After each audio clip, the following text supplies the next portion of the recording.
Hello everyone. I wanted to do this video because it's a subject I had learnt about not just 2 years ago, but 3 or 4 years ago. But when I was single, I didn't quite understand it then. I didn't I just what I've worked out, and this is what I've worked out.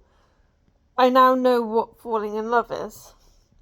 Only because I now realise the people that I thought I was in love with years ago wasn't love. And it's this thing called limerance. And I think I want to talk about that more in detail. I know other people do it online, but I think I need to talk about it a bit more in depth and in detail because I think I got caught up in it so much that so obviously so I don't know how you've experienced your childhood, but you remember Disney cartoons, right? So Disney cartoons, they teach you this thing that if you go for love, the love is the perfect guy, the one that'll show up on the shining horse and he'll save the day, right? That's the idea. So, and then you've got all these Hollywood films where there's two guys, one is bad and one is good, and one is this and one is that. And what it ends up doing is, so what I found, and I don't know if anyone's felt the same, is you've got these guys competing for your attention, and you're in the, are they going to treat me well or they're not? And most of us do it's the best one out of the option, isn't it? Out of the two, if you feel like you can't find anyone else, sometimes there's that feeling like, oh, the only person I can go for is the other person. And I think that's what ended up happening a lot of times. So there was a lot of guys attracted to me. And I'm not saying it was just them. I mean, maybe I played into it. Obviously, when I was single, I was a little bit more open to things. So I wasn't as, I didn't sort of say no to things. I just sort of was like, if something happened and I had fun, I just went with it. But after I was sexually assaulted, I then was put off by everyone. I didn't want to go with anyone. I was sort of like, I don't, why, how did I get into that situation in the first place? I don't know.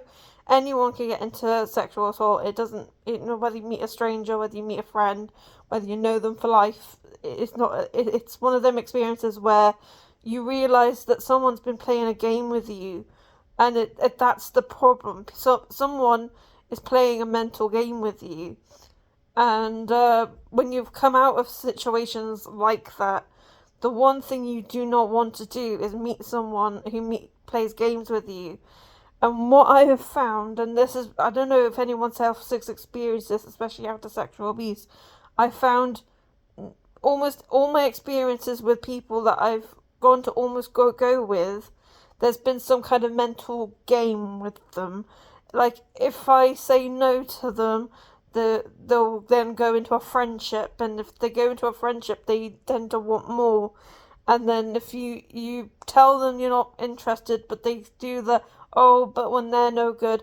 And then what I find is they then start doing that. If you say you do meet someone good and genuine, they then start putting things into your head to make it seem like that person's not good enough, or there's a reason why you shouldn't go with that person, or there's something. And they sort of, before you've even made up your mind, you've been told this is not going to work out.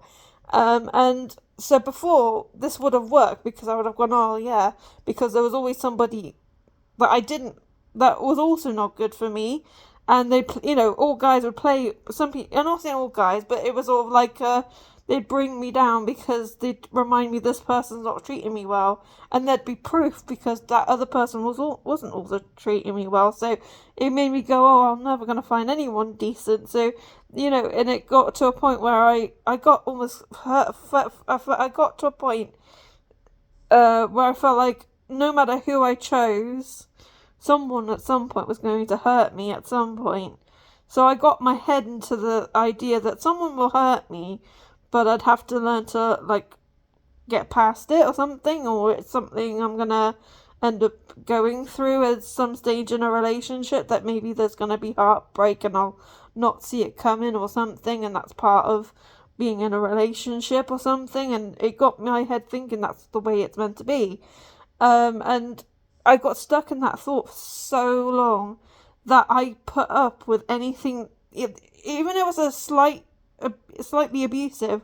I'd just tolerate it because my head was, well, at least he's not hitting me, or at least he's not, at least he's not doing anything to me, or it's, and I used to tolerate it because I thought, well, it's better than what, being single, right? Because you go into that fear, like, if you're going to be single, then you got the other side of it. You never find anyone for months, and it could be a month before you meet someone, or sometimes you meet up with loads of people. But I found that, like, I got really overwhelmed when there was so many people wanting me at the same time, and I used to be like, I'm only one person, I can't go with everyone, and everyone's competing for your attention, and people are telling you they love you and you don't even know them, and you're like, I don't even know you, mate. And so I just wanted to point out limerance, because limerance is when somebody catches you in that. So you end up thinking it's like they manipulate you into thinking it's love when it isn't love, and they don't give you that respect. They don't give you anything, and you end up going into this, like, I think so throughout my time I was single, and I've been single for good, I'd say, between relationships, I was single for a good 20 years properly. And most of my experiences were friends with benefits, not actually boyfriends, I must admit. And I realised they had me held in this place because I was under the impression that this is as good as it'll get. I was under the impression this is what I'll get. I'll get a friend that wants me every so often, but they don't want me fully. And I accepted it. I just like, well, it's just the way it is. But to a point where I felt like I was second best. I wasn't first. And then I got, well, why am I second? Why can't I be first? Why am I being mistreated? And the other one is, does the other person accept me as well? Like when it came to open relationships, which, don't get me wrong, if you are in a open relationship, I'm not dissing open relationships, but I do feel there are a lot of people in open relationships that they're not honest about it at all, and they're going around cheating on their wives or whoever, and then they're saying they're in an open relationship, but they're really not. And those are the people you need to watch out for. Or there was another one. There was one guy who was in an open relationship, but I felt he was controlling what the other girl said. And when I noticed this, I backed out because I was like, I don't want to manipulate this girl into one. I went, no, I'm not doing that. No way. No. So there's moments where I'm like, when I notice things aren't right between someone, I suddenly go, no, this isn't right at all. So I walk away. And I know I probably shouldn't have gone there. I know that there are things I do. I mean, I'm not completely against open relationships, but I was trying to work out what was best for me. And I thought maybe, when I first was single, I was like, maybe an open relationship would work for me, because I tend to, live with my heart on my sleeve. I tend to fall in love with a lot of people, and my head was like, maybe an open relationship would be healthy for me. And then after a while, I was like, no, I don't want a lot of people, because then why am I with this one person? And then my head was like, well, if I'm with this one person and I clearly want this one person to pay attention to me, then clearly that doesn't work either. So for me, that didn't work. And so I wanted to be free in a relationship. That was the idea I wanted. I want the feeling that I'm single but with someone, and that person wants to do things with me. And what I found in most relationships I was with, no one wanted to do anything with me. It was always, they'll see me for the 5-10 minutes I was with them when they wanted something from me, but the time they didn't want me, I wouldn't see them for days on end, or weeks, or months.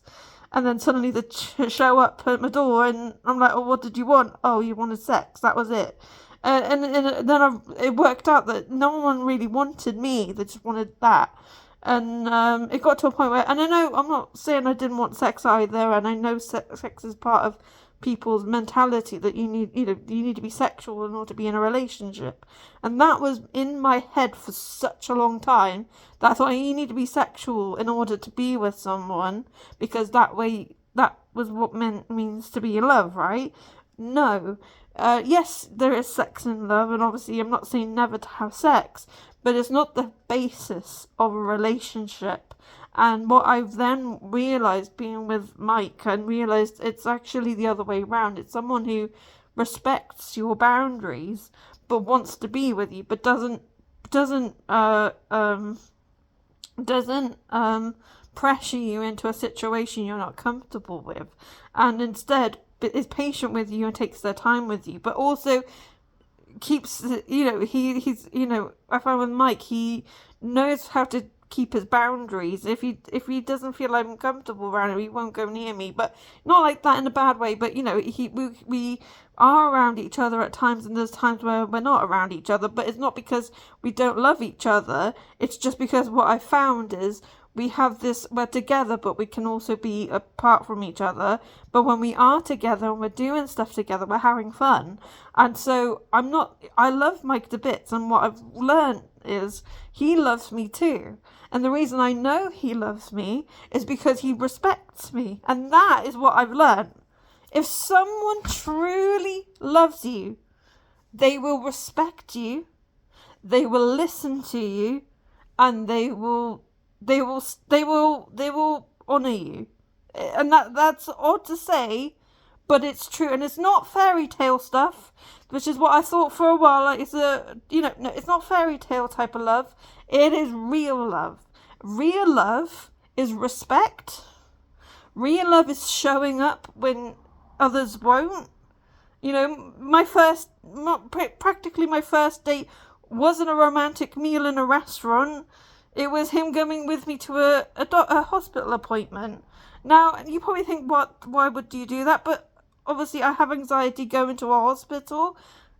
And whether it was something serious or not, somebody going with you to the hospital when you're scared, it was like, no one else has done that for me, not even my friends.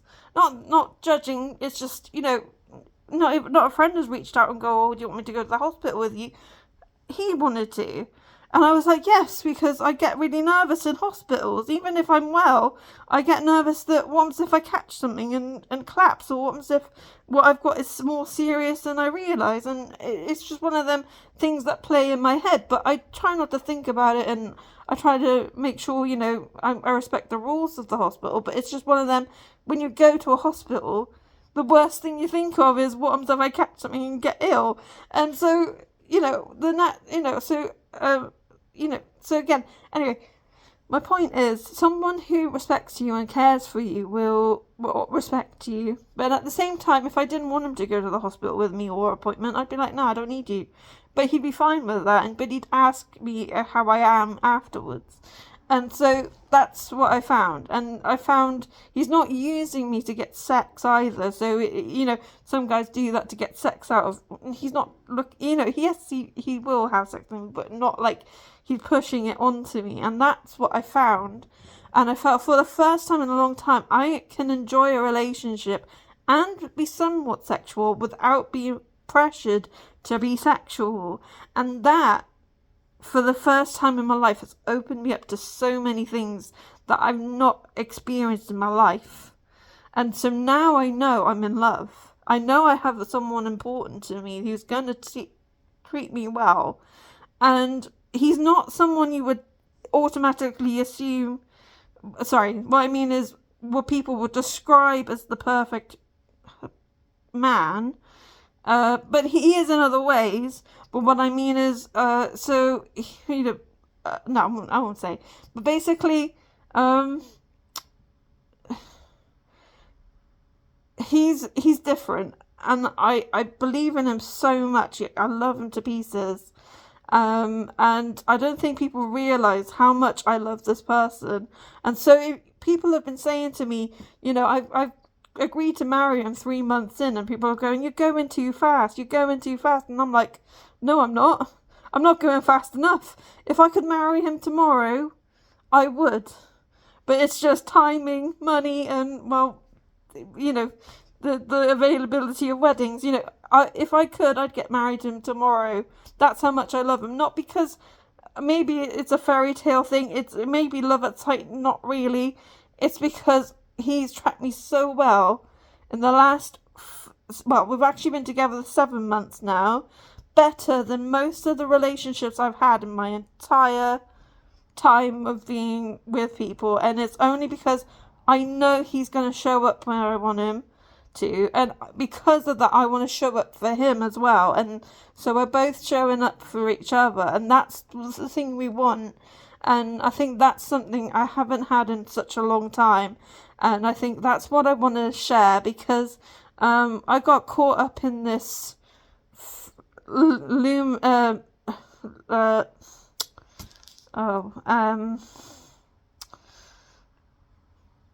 I forget the word now. Yeah. Anyway, basically, when you fantasize about someone and it you think it's love, but it's not love. Limerance. That's limerance. That's it. So basically, that limerance is the opposite of that. It's you feel love, but you're not getting love, if that makes sense, and the person is not responding to you, and you can be in it for years. Because you could be caught up loving this person who does not show an ounce of crap about you. And you've got this, and what I've realised is you need to drop out of it. Whoever you are, and I get being single is tough. But honestly, being caught in a position where you're mentally screwed all the time is even worse. Because you feel like you will need to get out of it. And the only way to get out of it is to bloody stop it and just fucking ignore them and just get out of it.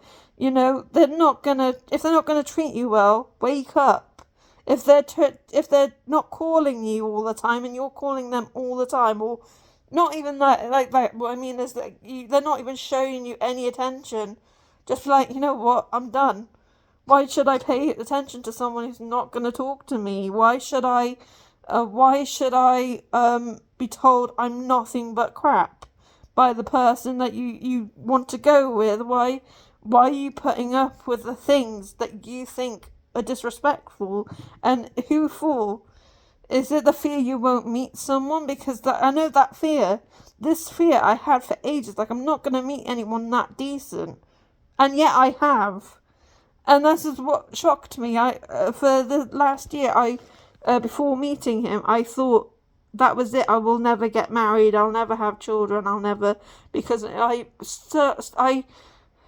been hurt so many times. I didn't believe there was a guy out there decent enough to want to be with me and treat me well. But what I've learned is that's not true. There are decent guys out there. It's just they're not going to be the Disney perfect prince, if that makes sense. They are not the Hollywood action man that you're looking for. I know that seems like that, but it's not. And so what we are expecting to find isn't what's there. And so it's probably someone who you wouldn't expect, and it's someone who will often surprise you. And that's what I found. There's someone who will surprise you.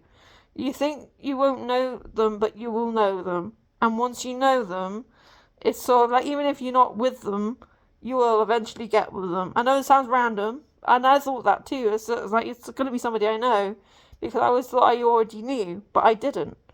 And it was just by chance that we got together, because a friend of ours hooked us up. And once we were together, all the crap that I'd been through, it went away for both of us. We had both been in crappy relationships, and we both compared each experience, and we realised, who the fuck were these people we went with? Why were we so hooked up with these people that treat us like shit? And neither of us deserved it, and neither of us was trying to hurt anyone else. And so, so I think I want to share this video, because I do get being single and this feeling like, if you're single, that you'll be alone forever, or that you'll never find anyone. Well, no, change your attitude. Just change your mental attitude, because that's what helped me. So the first thing you need to think about is, how do you think about yourself? If you don't think you're worth anything, then that's the problem. Start thinking how much you're worth. You are worth far more than the people that treat you. And if you let them treat you that way, then that's the problem. So stop letting people treat you like crap, and that's the start of any relationship. If you want a good relationship, you've got to remember you are important. If somebody makes you feel like crap, they're not good for you. And that's it. That's simply it. If somebody makes you feel like crap at the end of the day, that's not a relationship. And you got to think about stuff like that. Even if you're thinking, oh, I need them for sex. No, you don't. If you like, I'm not being, ladies, there are vibrators out there. You can survive without sex for a couple of months if it means working out your issues. And guys, there are things out there for men as well if it means working out your issues. You do not have to be sexual with people to enjoy things. And I know that sounds random, but once you figure that out, you have more control over the things that you feel are uncontrollable. And what I found, I know people used to say I was weird for liking toys, but I said I think it's weird that people don't like toys, because it means you always got somebody controlling you sexually because you want it more. So I found actually toys helped me because it got me past going with people I didn't want to go with. And so once that happened, I was able to go no to people. And once that figured out, I went, well, if I don't, and this last couple of years where after being sexually assaulted, I didn't want to go with anyone else because of what happened. And it was only because I met Mike that I started to open up again. And not just sexually, but because I loved him. And I love him so much that I was happy to be with him when I did. And honestly, he's the best person I've ever been with. And I wouldn't have thought, I wouldn't have expected it at first, but I know, he surprised me. And, it's not what you always expect. And it's what surprises you. And it's good. It's a good feeling. Once you understand what that is, it will never leave you. And that is something I think I've learnt this last year, is finding true, utter love. And that love is real. It's not fairy tale, it is real. And you will know the difference. But anyway, thank you for listening. I hope I haven't waffled on too much, but just I wanted to put this out there because I think it's important that people know that, there is an outcome to love. And if you believe in it as much as you do, you will get it. But you need to understand that that there are people that will play on your mind about it. And those people tend to be people that think they know what love is, but they don't really. Or they base it on things like, the other thing my friend said something about, oh, you'll get irritated by their music or something like that. And I went, not really, it's not something that bothers me. If somebody likes something different, I just either go out somewhere or I just let them listen to it, because for 5-10 minutes of them listening to their song is better than me saying, shut the hell up, isn't it? But to me, that's not an issue. We like the same stuff, and most of the stuff he said he didn't like, I understood, so I didn't care. So I said that didn't really bother me. But he's like, oh, there's going to be something that annoys you. Well, yeah, but I'm not that bothered about stuff like that. I'm quite chill. I can put up with a lot of nuisances, but that, if the worst thing you can do is play a song that irritates me, well, go ahead. That's peace compared to being trapped like crap all the time. So whatever. Anyway, anyway, I'm gonna go now. Thank you for listening, and so please don't be afraid of being single if you're being trapped like crap all the time. Just remember, you are worth it, you are beautiful, and you will find love eventually, so long as you start respecting yourself and remembering that you are worth of love. And another one I do, or used to do, is when it comes to Valentine's Day, when you're single, go out and celebrate as if you're with someone. And I don't mean sit around at a restaurant comparing yourself to a couple. Think again. I think more. You are beautiful. You can dress yourself up. You can take yourself out. You can treat yourself to a box of chocolates and some wine. You can do things for yourself. And if you do meet someone, you're out having fun anyway. So, do you know what? Treat Valentine's Day like it's like, the day to go out and treat yourself, and show yourself love. Whether you're with someone or not, that's not what Valentine's Day for. Valentine's Day is definitely for single people, and for single people to remind themselves that they are worthy of love. That is what Valentine's Day is for. It's not for couples, it's for single people. It's meant to be, well, I think originally meant to be a fertility thing if you go back to pagan times, but anyway, we'll go back to that. Thank you very much for listening, and I hope this helps people. I'm going to put this on YouTube, so it is actually on my YouTube channel, but I'll put this on TikTok and Facebook as well. Anyway, thank you for listening, and bye.